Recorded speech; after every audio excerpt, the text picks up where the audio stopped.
तो चलिए भैया, आज की वीडियो में हम सेल डिवीज़न टॉपिक को देखने वाले हैं। बहुत ही इंपॉर्टेंट टॉपिक है, बहुत ज़रूरी है। हर नज़रिए से देखा जाए, चाहे आप किसी प्रकार के कॉम्पिटिटिव एग्ज़ाम की तैयारी कर रहे हो, चाहे आप मेडिकल से संबंधित किसी प्रकार के पेपर को देने वाले हो या उसकी तैयारी कर रहे हो, चाहे आप बीएससी में हो और चाहे आप 12th में हो, हर जगह से अगर देखा जाए तो ये टॉपिक बहुत ही इंपॉर्टेंट है। और जिनके यहाँ सिलेबस बीएससी का चेंज हो गया है, उनके यहाँ भी ये बीएससी फर्स्ट ईयर के फर्स्ट सेमेस्टर में है, और जिनके यहाँ सिलेबस चेंज नहीं हुआ है उनके यहाँ तो ये पहले से ही बीएससी फर्स्ट ईयर में ही था। तो किसी प्रकार का कोई डाउट मत रखिएगा, हर तरीके से चीज़ें इंपॉर्टेंट है। यहाँ पे आने पर एक ही चीज़ आपको बहुत अच्छे से मिलती है, जिसका नाम है क्लियरिटी। अब जो चीज़ से हम गुजर चुके हैं वो चीज़ हम आप तक पहुँचने देना नहीं चाहते हैं, तो इसलिए आइए शुरू करते हैं। सबसे पहली एक चीज़ और जान लीजिए, सेल डिवीज़न हो गया, चाहे आप बात कर लीजिए सेल की, सेल स्ट्रक्चर की, टाइप्स ऑफ सेल की, ये सभी चीज़ की वीडियो बन चुकी है। प्लेलिस्ट में आप देख सकते हैं, आप वहाँ पर जाकर देखेंगे, साइटोलॉजी टॉपिक के नाम से मिल जाएगा, या आप बीएससी फर्स्ट ईयर वाली टॉपिक पे भी जाकर देखेंगे तो वहाँ पे भी आपको चीज़ें मिल जाएंगी। तो इसलिए किसी प्रकार की कोई दिक्कत होगी तो कमेंट कर लीजिएगा, बाकी तो हम है ही। अब आइए आज की टॉपिक स्टार्ट करते हैं, जिसका नाम है सेल डिवीजन। तो सबसे पहले बहुत बेसिक सा क्वेश्चन आएगा कि भैया सेल डिवीजन क्या होता है, कोशिका का जो ये विभाजन है वो क्या ही होता है, हमको जरा बता दीजिए। ठीक है, सुनिए क्या होता है। देखिए, जिस बायोलॉजिकल प्रोसेस की वजह से एक सेल डिवाइड होकर दो या दो से अधिक प्रकार के सेल्स का फॉर्मेशन करती है, यही प्रोसेस आपकी सेल डिवीजन कहलाती है। तो अगर इसे मोटा मोटा समझना चाहे तो ये यही ना कह रहा है कि जब कोई एक सेल टूटकर दो सेल्स का फॉर्मेशन करती है तो यही प्रोसेस आपकी सेल डिवीजन कहलाती है। इसमें ऐसी कौन सी कठिन बात है जो आपको समझना है और जिसके लिए आपको इसे रटना पड़े? नॉर्मल सी बात है। चलिए ठीक है, हमें समझ भी आ गया। इसके अलावा अब मन में दूसरा क्वेश्चन आएगा कि तो अब ये सेल डिवीज़न कितने तरीकों से हो सकता है और कैसे कैसे हो सकता है, कौन कौन से अलग अलग तरीकों से हो सकता है। तो मतलब आप कहीं ना कहीं ये पूछना चाह रहे हैं कि टाइप्स ऑफ सेल क्या है। ठीक है, चलिए वो भी सुन लीजिए। मेनली देखा जाए तो ये दो ही टाइप्स के होते हैं। थोड़ा सा ऐसे देखा जाए तो आप कह सकते हैं तीन टाइप्स के होते हैं। कौन कौन से? मियोसिस, माइटोसिस और एमाइटोसिस। ठीक है, ये तीनों नाम में से दो नाम तो आपने पक्का सुने होंगे, माइटोसिस सेल डिवीजन और मियोसिस सेल डिवीजन। ये तो आपने सुना ही सुना होगा। एमाइटोसिस को हम खासकर छोड़ देते हैं। तो ये बिल्कुल वैसे ही है जैसे कि हम दाल में छौंका नहीं लगाते हैं, मर्चा, तनी सा प्याज काट दिया, तनी सा टमाटर काट दिया, ये सबको लपेट के एकदम तेल में फ्राई करके छौंक देते हैं, और जब खाने बैठते हैं तो उसमें से मर्चा को साइड कर देते हैं, बाकी टमाटर, प्याज और दाल खा जाते हैं। तो यानी कि एक तरीके से आपने मर्चा को नेगलेक्ट कर दिया। ठीक है, उसी तरीके से एमाइटोसिस को भी बहुत नेगलेक्ट किया जाता है। इसको का ही पढ़ना, बहुत सिंपल है यार, कुछ है ही नहीं, इसी वजह से बेचारा एमाइटोसिस रह जाता है। बाकी जो दो हम बहुत डिटेल में पढ़ते हैं उसका नाम है मियोसिस डिवीजन और माइटोसिस डिवीजन। तो आज भी हम इन्हीं को देखेंगे, बस फर्क यह है कि हम एमाइटोसिस को भी थोड़ा सा समझ लेंगे। तो आइए सबसे पहले सबसे सिंपल चीज से शुरुआत करते हैं ताकि आपका मन लगा रहे। अचानक से आप पहाड़े पर चढ़ा देंगे तो ऑक्सीजन में कमी हो जाएगी ना, सांस लेने में दिक्कत होने लगेगी ना। तो पहले एमाइटोसिस पे चढ़िए, थोड़ा वहाँ पे आदी होइए, फिर धीरे धीरे माइटोसिस पे, फिर सबसे लास्ट में मियोसिस पे हम आएंगे। हाँ ठीक है, ले चलते हैं, लेकिन उससे पहले एक आध दो क्वेश्चन को और जन्म दीजिए और दो तीन क्वेश्चन को जन्म करिए, जैसे मन में आएगा ना आपके कि हमको जरूरत ना है माइटोसिस डिवीजन की या सेल डिवीजन की। का जरूरत है सेल डिवीजन की? हमको चाहिए ही ना सेल डिवीजन, का कर लेंगे सेल डिवीजन को लेके? यानी कि आप कहीं ना कहीं कहना चाह रहे हैं कि सेल डिवीजन का काम ही क्या होता है, सेल डिवाइड ही क्यों होती है? तो भैया बहुत ही सिंपल सी बात है, अगर सेल डिवीज़न ना हो तो आपको जो स्किन पे कहीं कट पिट जाता है, कुछ टूट फूट गया, कहीं चोट वोट लग गई, या कोई सेल जो आपकी ख़राब हो गई है, डेड हो गई है, तो वो वैसी पड़ी रहती, कहानी नहीं होता, कुछ नया बनता ही नहीं, वो चीज़ ठीक है नहीं होती। जो चोट लग गया लगा रहेगा, पड़ा रहेगा 4-4 साल ले। तो सब ठीक होने के लिए सेल का डिवीज़न होना, सेल का डिवाइड होना बहुत ज़रूरी है। अगर सेल डिवीज़न नहीं होगा तो वो ठीक कैसे होगा? तो इस बेसिस पे आप सोच सकते हैं कि भगवान ने कितनी क्रिटिकल चीज़ बनाई इंसान, और उसके अंदर इतनी सारी प्रोसेस डाली हैं, इतनी अलग अलग तरीके की, कुछ आप सोच ही नहीं सकते। चलिए आगे देखते। तो ये हमने क्या समझा कि क्यों सेल डिवाइड होती है या सेल डिवीज़न की क्या ज़रूरत है, तो उसकी वजह से क्या फ़र्क पड़ता है। तो जो भी हमारे अंदर चीज़ें होती हैं, जो कट पिट जाता है, जो भी चोट लग जाती है, जो भी चीज़ें होती है, या कहीं डॉक्टर ही काट पीट देते हैं, तो जो अपने से वो गायब हो जाती हैं वो चीज़ें कुछ दिनों के बाद, ये सारी चीज़ें पॉसिबल हो पाती है केवल इस वजह से क्योंकि सेल डिवीज़न हमारे अंदर होता है। या जो हमारी सोमैटिक सेल्स होती हैं जिससे मिलकर हमारी बॉडी बनी होती है, उन सेल्स के अंदर माइटोसिस सेल डिवीज़न होता है, इसी वजह से ये चीज़ें सही हो पाती हैं। बस उम्मीद करता हूँ ये पूरी चीज़ समझ गए होंगे। अच्छा, ये चीज़ें भी जान लीजिए, अगर सेल डिवीज़न की जगह आपसे सेल साइकिल भी पूछा जाए तो भी आपको इन्हीं सब प्रोसेस से होके गुजरना है, क्योंकि सेल साइकिल का भी एक मतलब यही होता है कि किस तरीके से एक सेल से दूसरी सेल बनी, तो वो जो साइकिल कंप्लीट हुई वो किस तरीके से कंप्लीट हुई, तो उसको भी इसी तरीके से आप लिखते हुए आएंगे स्टेप वाइज। चलिए, आज हमने जो देखना है वो हमने दो तरीके के सेल डिवीज़न को देखना है। कौन कौन सा? एक आपका मियोसिस सेल डिवीज़न और एक आपका माइटोसिस सेल डिवीज़न। ये दोनों सेल डिवीज़न आज की वीडियो में देखने वाले हैं। इसके अलावा भी आपका बाइनरी फिजन होता है और आपका माइटोसिस सेल डिवीज़न होता है। इन सारी चीज़ें भी होती हैं, लेकिन जो हमें मेनली देखनी है वो सिर्फ यही दो हैं। हाँ, आपको मैं माइटोसिस के बारे में बता दूंगा ताकि आप, बहुत सिंपल सी चीज़ है, बहुत कुछ कॉम्प्लिकेटेड नहीं है, इसलिए उसको भी ऐसे चलते चलते में बता दिया जाएगा। तो सबसे पहले आइए माइटोसिस को समझते हैं, फिर उसके बाद आपका मियोसिस समझते हैं और फिर आपका माइटोसिस समझते हैं। इन तीन को जल्दी से समझ लेते हैं। सबसे पहले बात करते हैं माइटोसिस की। तो देखिए, ऐसे समझ लीजिए, ये बहुत ही सिंपल, ठीक है, सेल डिवीज़न होता है। बहुत ही सिंपल सेल डिवीज़न होता है, बहुत कुछ कॉम्प्लिकेटेड नहीं होता है, बहुत आसानी से हो जाता है। ये जो बहुत ही अल्प विकसित जो आपके जीव होते हैं, जो ऑर्गेनिज्म होते हैं, जो पूरी तरीके से डेवलप नहीं हुए होते हैं, उनके अंदर ये चीज़ें देखने को मिलती है। यानी कि आपकी ये वाला जो सेल डिवीज़न है, माइटोसिस जो सेल डिवीज़न है, वो प्रोकैरियोटिक सेल्स के अंदर हमें देखने को मिलता है। इसमें बहुत सारे सेल ऑर्गेनल्स एब्सेंट होते हैं, पाए ही नहीं जाते हैं, विकसित ही नहीं होते हैं, और इसके अंदर ना माइटोकॉन्ड्रिया पाया जाता है। और अगर जब माइटोकॉन्ड्रिया नहीं होता है तो ऐसी कंडीशन में जो रेस्पिरेशन की प्रोसेस होती है उसमें जो आपका हेल्प वो करता है वो आपका प्रोटोप्लाज्म करता है।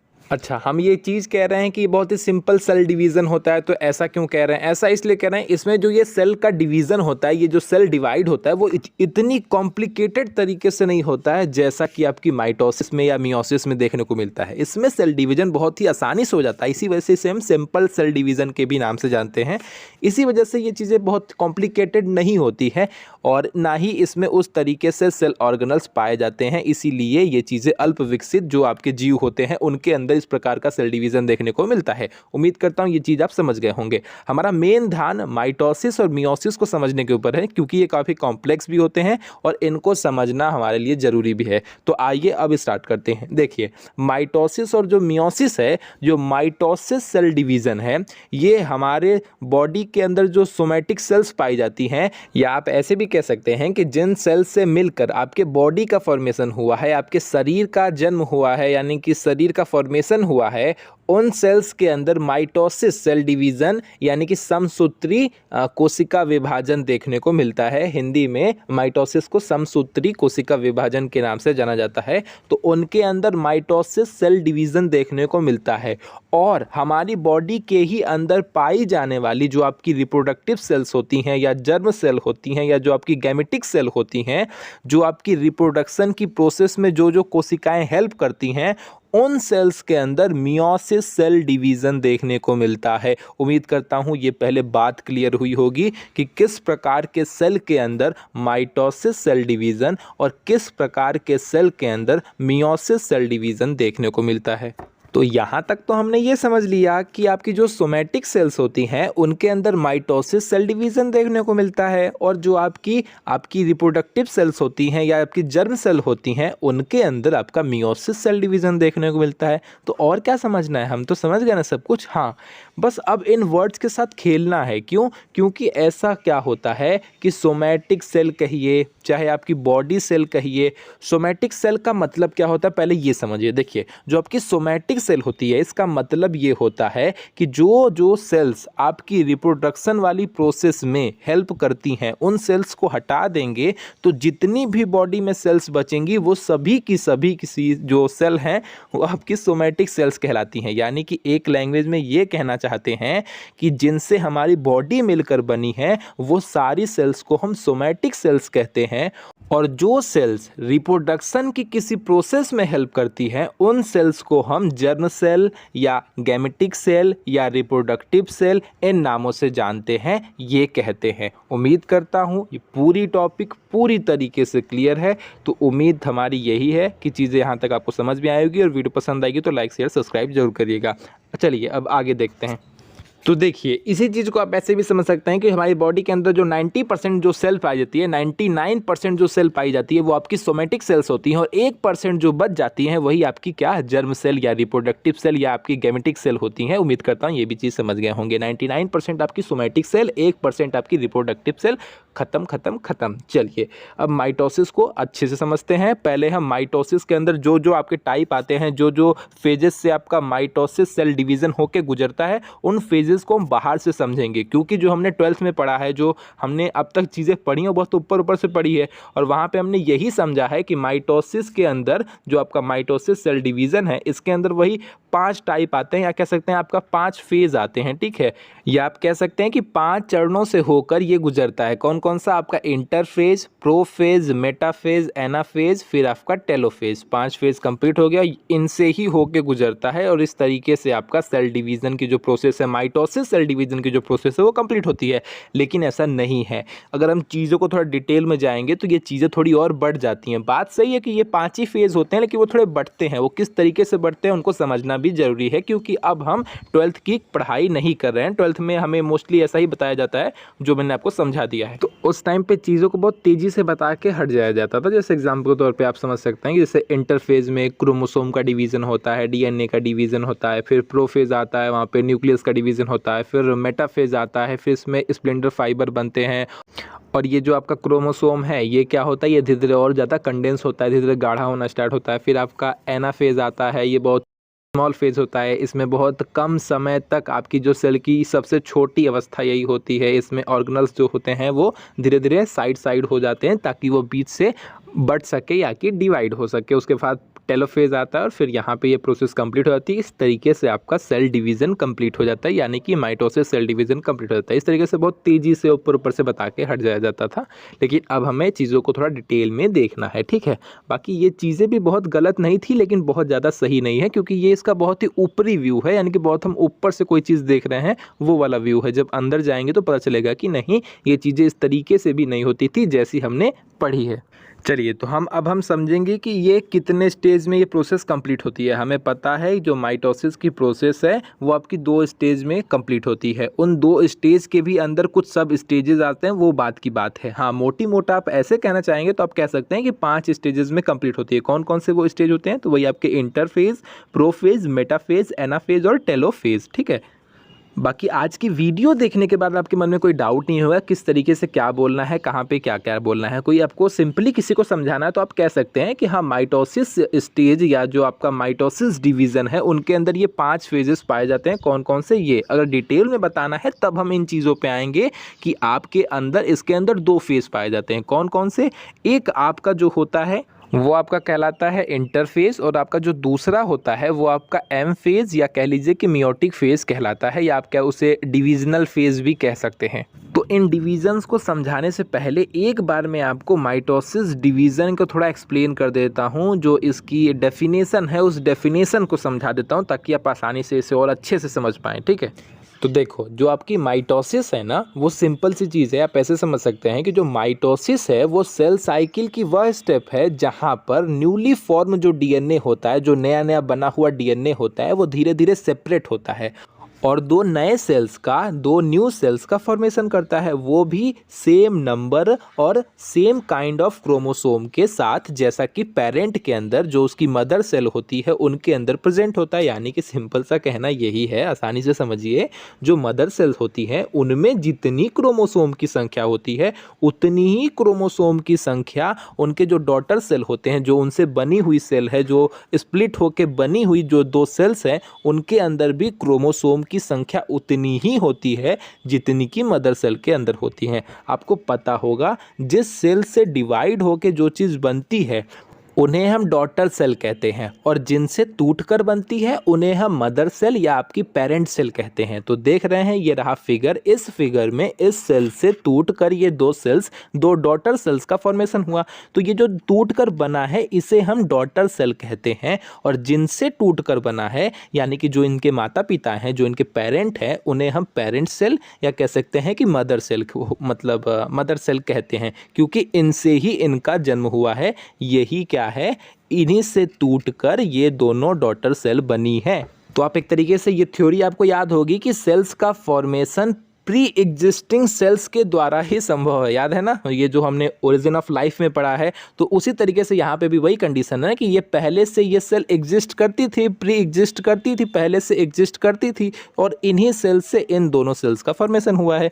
वही वाला हाल यहाँ पे भी है। उम्मीद करता हूँ ये चीज़ आप समझ गए होंगे। ये रहा आपका माइटोसिस का सिंपल सा आपका डेफिनेशन, आप समझ गए हैं। अब जरा सा हम इनके फेज को देखते हैं कि किस तरीके से इनके अंदर कितने सारे फेज देखने को हमें मिलते हैं। तो देखिए, जो आपका माइटोसिस डिवीजन है वो दो फेज में कंप्लीट होता है, टू फेजेस में कंप्लीट हो जाता है, या कह सकते हैं टू स्टेजेस में कंप्लीट हो जाता है। कौन आपका पहला आपका इंटरफेज, इसी फेज को प्रीप्रेशनल फेज भी कहते हैं। यानी कि इस फेज में जो सेल होती है वो अपनी तैयारी करती है, कि मोटिवेट करती है कि भैया उठो जागो, और तब तक चलते रहो जब तक आपका सपना पूरा ना हो जाए। तो इस फेज को आप स्वामी विवेकानंद जी वाला फेज भी कह सकते हैं, ठीक है।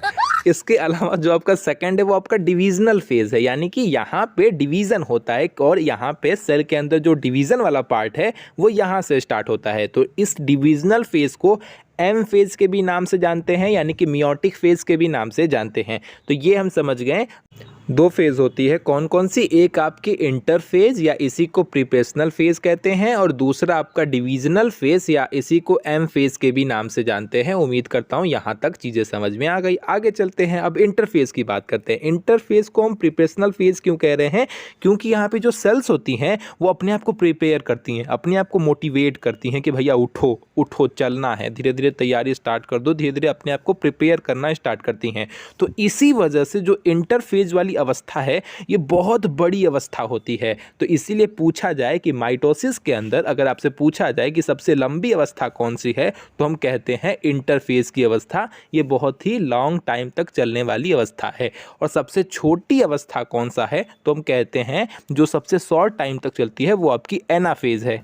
तो इतने सब करने के भी बाद भी आप लोग कहते हैं कि आपका टाइम बर्बाद करते हैं। बताओ, बेइज्जती करते हैं, सीधा सीधा मुंह पे नहीं बोलते ना, थोड़ा साइड में बोल दिया करिए। बताओ का ही बताएं। अब इतनी सारी जानकारी एक वीडियो में दे दिए, क्लियरिटी के साथ दे दिए, मन में डाउट उठ रह जाता है तो बोल दीजिए हमें हमारा का ही दोष है। अच्छे लोग कहीं के। कोई बात नहीं, आगे चलते हैं। आगे देखिए क्या कहना चाह रहे हैं। तो देखिए, अब इस इंटरफेज के अंदर भी कुछ स्टेजेस आते हैं, और उसी तरीके से डिविजनल फेज या आपके एम फेज के अंदर भी कुछ स्टेजेस आते हैं, उसे समझिए। इंटरफेज के अंदर आपकी समझिए, ऐसे समझिए, 3 स्टेज आती है। कौन कौन सी? G1 फेज, या आप कह सकते हैं G1, S और आपकी G2, ठीक है। इन 3 स्टेप से गुजर के आपकी जो इंटरफेज है वो कंप्लीट हो जाएगी। फिर आप आ जाएंगे डिविजनल फेज में। इस फेज में वही सब आ जाएगा जो मैंने आपको बताया था, नाम याद है ना, प्रोफेज, मेटाफेज, एनाफेज, टीलोफेज। तो इस फेज में यहाँ पे ये कंप्लीट करना है। तो देखिए, आप समझिए। तो ये हमने देखा इंटरफेज। इंटरफेज के अंदर हमने देखा 3 चीज़ आई थी, G1, S और आपकी G2। यहाँ पे ये इंटरफेज कंप्लीट। फिर हम आ गए डिविजनल फेज में। डिविजनल फेज आपके 2 तरीके की होती है, एक आपकी कैरियोकाइनेसिस और दूसरी आपकी साइटोकाइनेसिस। अब कैरियोकाइनेसिस और साइटोकाइनेसिस क्या है समझिए। कैरियोकाइनेसिस के अंदर वही आपकी 4 स्टेप्स आती हैं जो आपको याद है, प्रोफेज, मेटाफेज, एनाफेज, टीलोफेज। और आपकी जो साइटोकाइनेसिस है वो आपकी अलग है। तो इस तरीके से कैरियोकाइनेसिस के अंदर 4 स्टेप और साइटोकाइनेसिस एक अलग। कैरियोकाइनेसिस क्या होता है पहले ये समझिए। कैरियोकाइनेसिस के अंदर हम न्यूक्लियस का डिवीज़न करते हैं, तो कैरियोकाइनेसिस के अंतर्गत न्यूक्लियस का डिवीज़न होता है और आपका साइटोकाइनेसिस के अंतर्गत साइटोप्लाज्म का डिवीज़न होता है। तो यहाँ पे आपने ये समझ लिया कि किस तरीके से वही इंटरफेज है, वही आपका प्रोफेज है, वही मेटाफेज, वही एनाफेज, वही टीलोफेज, लेकिन वो किस तरीके से बट गया है। हमें जो 10th में 12th में जो बहुत आसानी से समझाया गया था वो यहाँ पे आके कितना कॉम्प्लिकेटेड हो गया, मतलब चीज़ें आपस में बट गई हैं। तो हमने समझा इंटरफेज में सिर्फ एक ही अवस्था नहीं थी, उसके अंतर्गत आपकी हमने 3 अवस्था देखी, G1 और S और आपकी G2। यहाँ पे ये कंप्लीट हो गया। फिर हमने डिविजनल फेज देखा, इसमें 2 टाइप्स होते हैं। कौन कौन से? आपकी कैरियोकाइनेसिस और साइटोकाइनेसिस। कैरियोकाइनेसिस के अंदर आपकी 4 स्टेज होती है, वही आपकी प्रोफेज, मेटाफेज, एनाफेज, टीलोफेज, और फिर आपका बच जाता है साइटोकाइनेसिस। और इस तरीके से आपकी वो पूरी सेल डिवीजन की जो आपकी माइटोसिस सेल डिवीजन है, इस तरीके से आपकी आके कंप्लीट होती है। इस तरीके से आपका सेल साइकिल पूरा कंप्लीट होता है। उम्मीद करता हूँ चीज़ें आप समझ गए होंगे। तो एक वीडियो में हम 10-12 बार तो ऐसे ही उम्मीदें कर देता हूँ कि आप समझ गए होंगे। किसी दिन देखिएगा इस पे भी कोई ना कोई चिल्लाएगा, चिल्लाओ का ही कर सकते हैं, चिल्ला चिल्ला।